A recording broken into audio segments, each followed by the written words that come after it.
のささやきの朗読や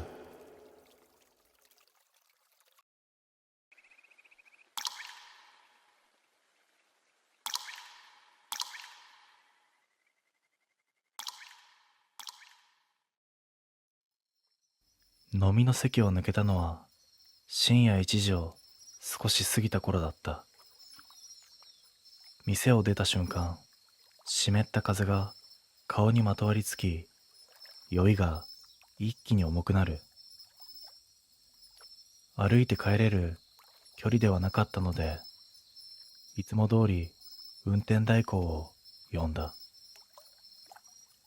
アプリには到着まで3分と表示されていて、店の前に立っているだけでヘッドライトが近づいてきた。代行ドライバーの男は年齢のわからない無表情の人だった。無駄な挨拶もなく、俺の車の運転席へとすぐに乗り込んできた。俺は後部座席に沈み込み、呼吸を整えた。少し頭を垂れただけで眠ってしまいそうなくらい疲れていた。走り出して5分ほどして違和感に気づいた。ナビの画面が静かに点滅している。自宅の住所を口頭で伝えていたはずなのに、画面の左上には見慣れない地名が表示されていた。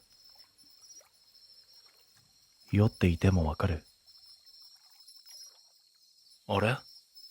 俺の家ってこっちじゃないよな。と声をかけようと思ったが、言葉が喉の奥で絡まり、うまく出てこない。代行ドライバーはこちらを一度も振り返らない。信号で止まるたびに運転席越しに見える横顔はわずかに下を向き、まるで何かの指示を聞いているように静止していた。ナビの音声は流れていないのに、男だけが合図を受け取っているような仕草だった。しばらくして道が暗くなった。街灯が一本もない。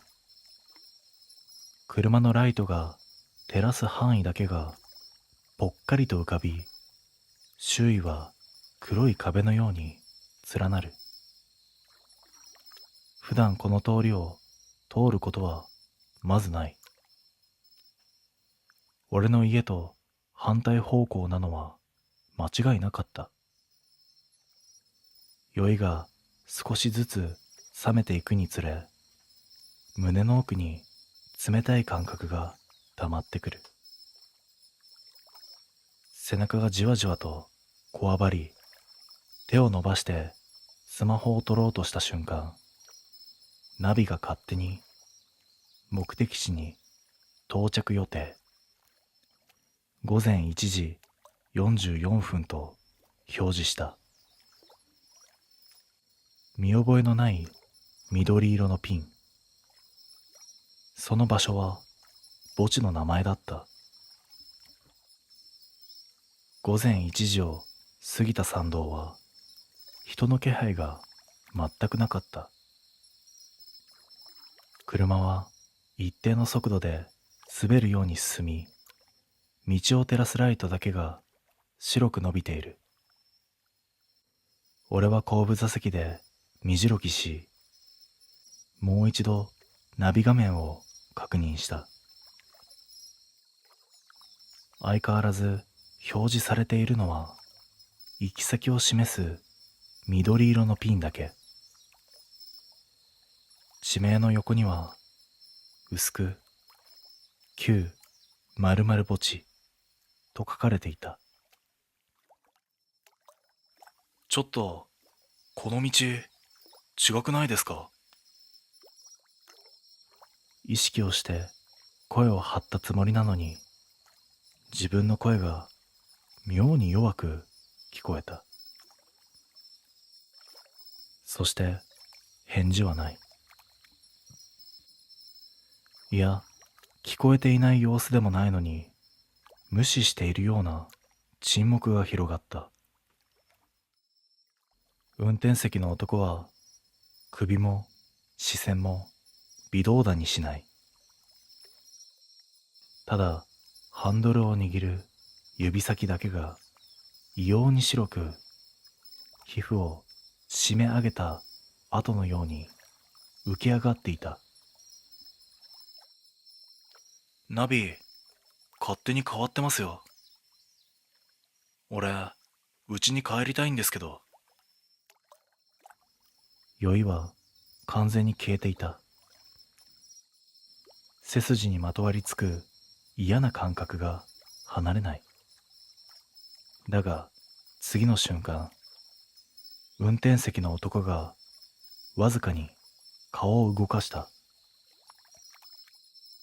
ルームミラー越しにその表情が映った。どこも見ていない。焦点が一切合っていなかった。黒目が揺れているのでもなく、眠っているのでもない。何かを見て従っている人間の顔ではなかった。まるで空洞の奥で別のものが動いているような感覚。恐怖というより、触れてはいけない運転手に乗ってしまったという実感が背骨を這い上がってくる。息を吸うたびに冷たさが肺に染み込み、喉が渇いた音を立てて鳴った。その時、ナビが突然音声を流した。目的地付近です。お疲れ様でした。声は機械的だったが、その直後に続いたもう一つの声はナビとは違った。着いた。着いた着いた。ボソボソっとした低い声がナビのスピーカーから漏れた。運転席の男の口ではない。後部座席の俺のすぐ横でもない。車内全体に滲むように広がる不自然なささやきだった。思わず身を引いたとき、視界の端に動く影が映った。前方のガラスに反射して揺れる細長い何か。木の枝かと思ったが、風もないのにリズムを刻んで揺れている。明かりが当たると、その影は腕のような形に見えた。車が止まった。ブレーキの感触もなく、ただ滑るように停止した。周囲は真っ暗で、看板も家もない。だがナビには大きく目的地に到着しましたの文字。墓地に到着したことになっていた。運転席の男がゆっくりとこちらを振り返った。その口がありえないほどゆっくり開いていった。運転席の男の口が開いたまま止まっていた。呼吸をしている様子がない。喉の奥が暗く、底が見えない穴のようだった。ここで降ります。震え声が自分のものとは思えなかった。ドアレバーに手を伸ばすと、カチリと低い音がして開示をされた。まるで、どうぞ、と促されたようだった。反対に運転手は一切動かない。まるで操り人形が糸を切られたまま放置されているように、運転席に沈んでいるだけだった。外に出た瞬間、焼きが肌にまとわりついた。ひどく湿っている。足元に白い砂利が広がり、その奥に無数の石碑が並んでいた。墓地だった。しかも古い。手入れをしている気配が全くない。雑草の隙間から濃い闇が湧き上がり、墓石の影が歪んで揺れていた。車のヘッドライトが照らす範囲の奥でカサッと音がした。細い人影。背が異様に高く、動きがぎこちない。その影がこちらを向くたびに、地面に落ちるシルエットだけが振り返っているように見えた。実体はゆっくりと歩いているのに、影だけが急な角度でまっすぐと俺を向く。誰ですか？声を出したつもりなのに、音になっていなかった。影はゆらりと伸びた。墓石をまたぐようにして、まっすぐ車の方へと近づいてくる。ライトの明かりが影の輪郭を幼稚な絵のように歪ませ、伸び縮みし、また伸びた。その時、車のナビがまた勝手に点灯した。目的地に到着しました。目的地に到着しました。目的地に到着しました。同じ音声が連続で流れ、最後だけ別の声に切り替わった。迎えに来たよ。運転席の男がようやく動いた。ただし、ハンドルに手をかけるのではなく、後部座席側へ首だけをねじるように向けてきた。骨のきしむような角度で、こちらへ、こちらへと無理やり近づけてくる。その目の奥には全く違う何かがいた。さっきの影と同じ形をした黒い穴。俺は反射的にドアを閉め、外に飛び出した。墓地から離れようと走った。足元の砂利が散り、暗闇が跳ねるように揺れる。背後でバタンと金属音が響いた。振り返ると車のライトが突然消えていた。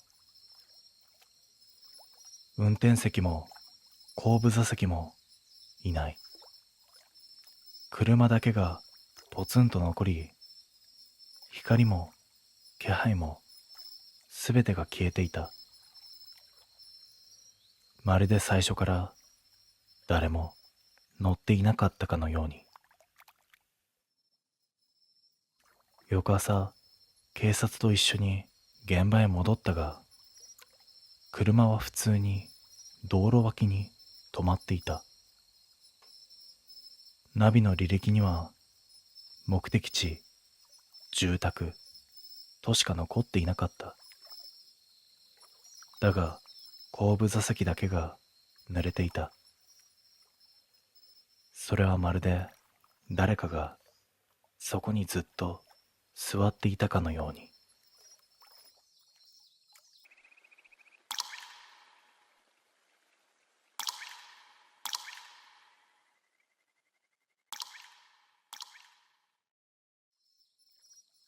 酒を飲んだ帰りに代行を呼ぶのはもう習慣になっていた。その夜も同じで、深夜2時を過ぎた繁華街は人影がまばらで、俺の足元だけが酔いで少しふらついていた。店の前に止まった代行車は白のコンパクトカー。ドライバーは50代くらいの少し落ち着いた雰囲気の男だった。お疲れ様です。自宅まででよろしいですね。言葉は事務的だが、印象は悪くない。俺は後部座席に座り、シートベルトを締めると、軽い安堵が全身に広がった。早く帰って寝たい。ただそれだけだった。車が動き出した直後から、外の景色がゆるく流れ始める。街灯の光が車内に斜めに差し込み、一定のリズムで明暗を切り替える。その繰り返しが酔った頭には妙に心地よかった。だが、ふと気づくことがあった。運転席の男が全く話さない。代行ドライバーは大抵軽い世間話をしてくるタイプが多い。客の状態を確認する意味もあるんだろう。だが、それが一切ない。信号待ちのたびに男の横顔を見てはいたが、瞬きすら少なかった。路地へ曲がるたびにハンドル操作だけが異様に滑らかで、腕が人形の関節のように一定の角度で動いている。気にしすぎかと、そう思いかけたとき、赤信号に差し掛かった。車はゆっくりと減速し、完全に止まった。次の瞬間、運転手が動きを止めた。本当にピタッと止まったんだ。指先も首も肩も呼吸さえも全部。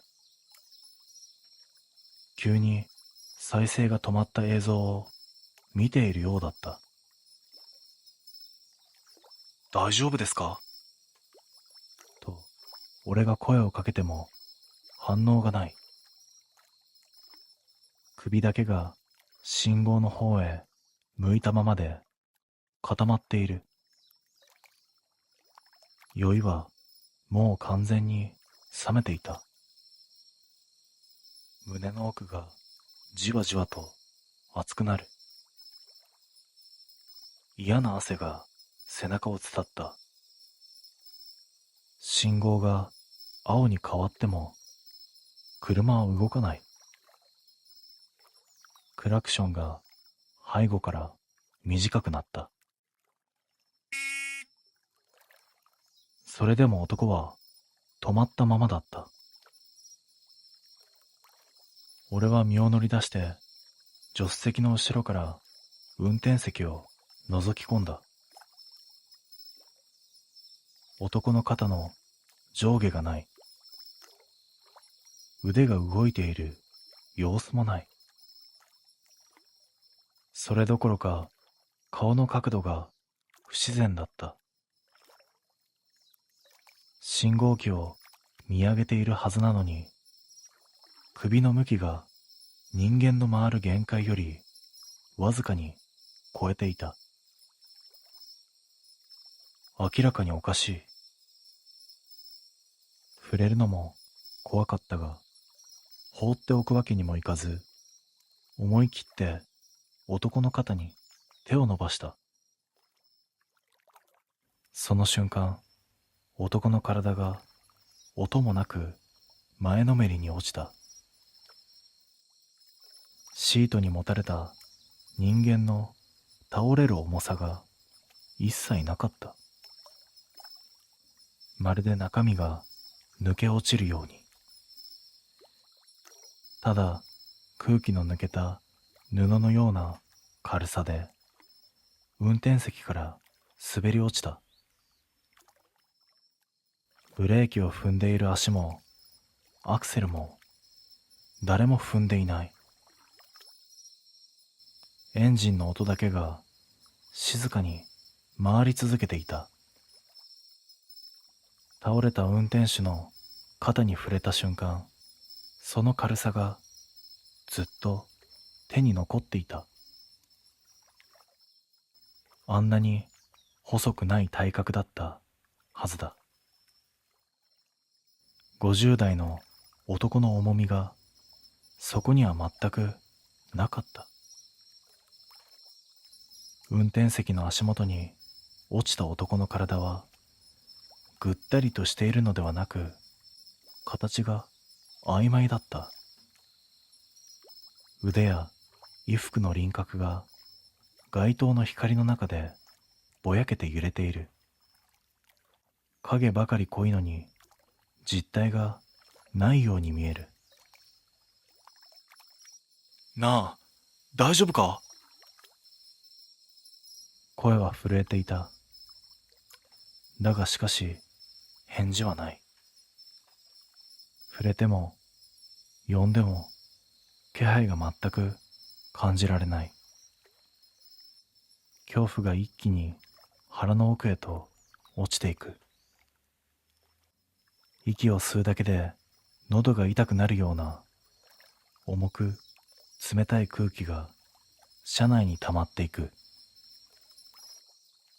後ろからまたクラクションが鳴った。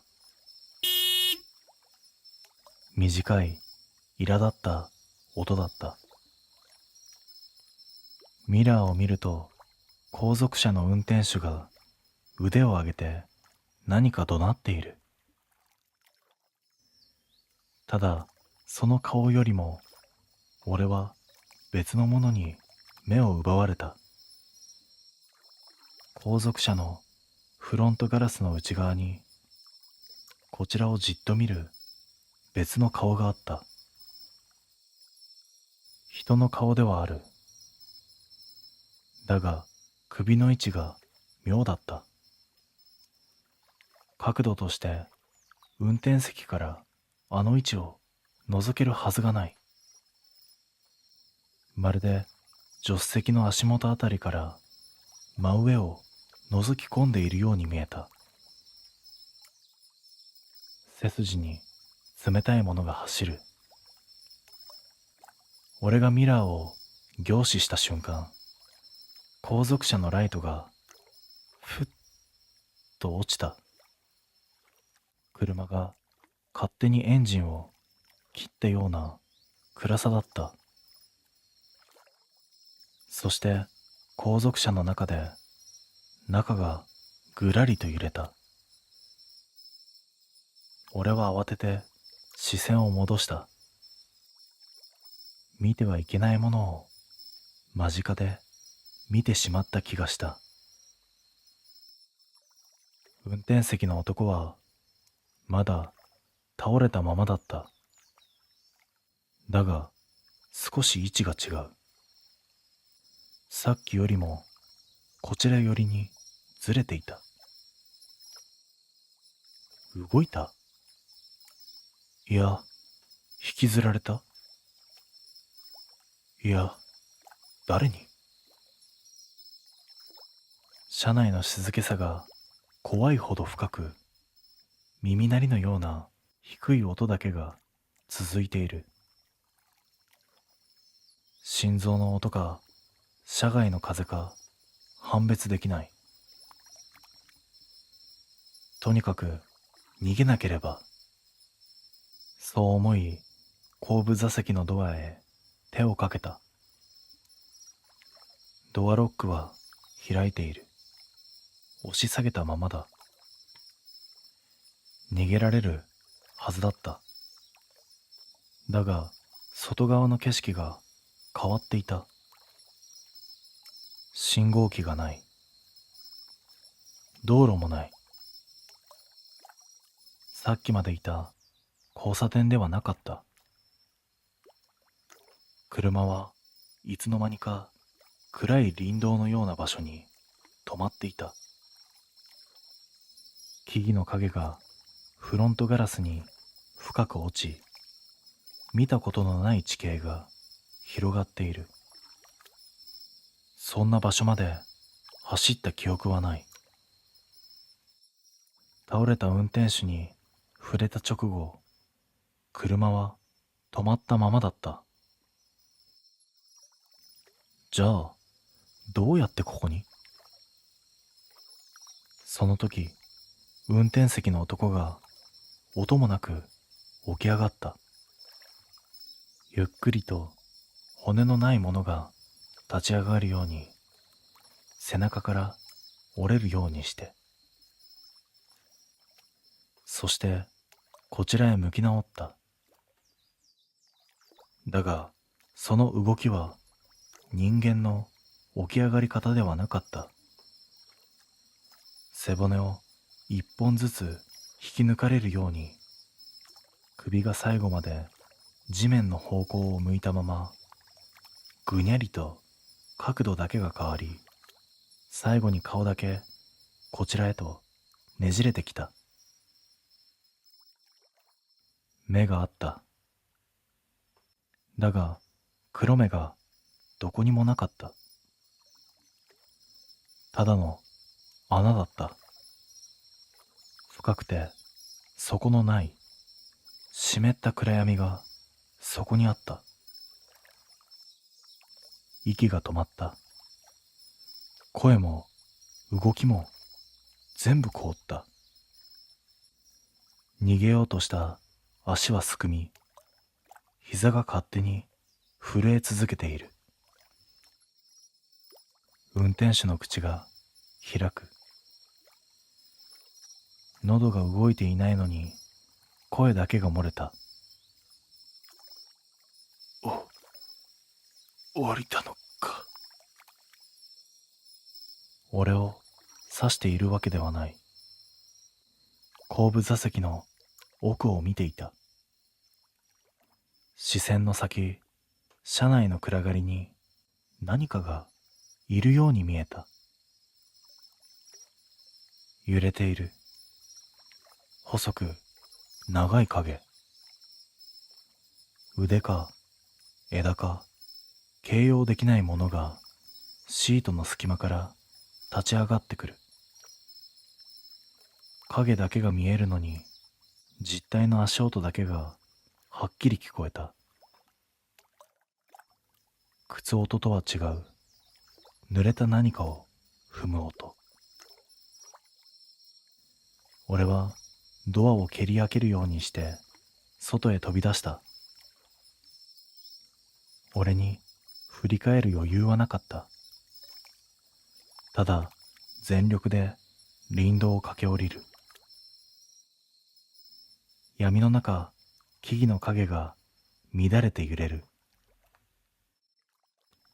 背中に何かの気配が張り付いて離れない。数十メートル走ったあたりで、後ろからドスンという重い衝撃音が響いてきた。だが振り返らない。そんな勇気はなかった。どのくらい走ったのかわからない。息が続かず、膝が笑い始めても足を止められなかった。気がつくと街灯の光が見えた。繁華街の少し外れ、俺の車はそこにあった。路肩に普通に止まっていた。運転席は空。代行ドライバーも影の正体も跡形もなかった。